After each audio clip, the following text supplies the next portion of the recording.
Dear God, as this new day begins, I come to you quietly, still carrying yesterday's worries, still feeling a weight I couldn't fully release.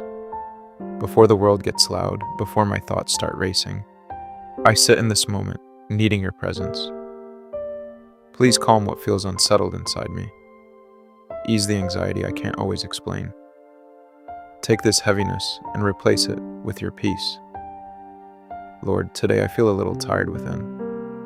So be my strength when I feel weak, and my calm when my mind won't rest. Remind me I don't have to figure everything out today.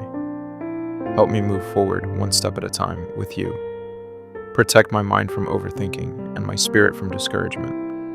Help me believe that something good can still happen today. I place everything in your hands, my worries, my plans, and all my unknowns. In this quiet moment, I choose to trust you again. Amen.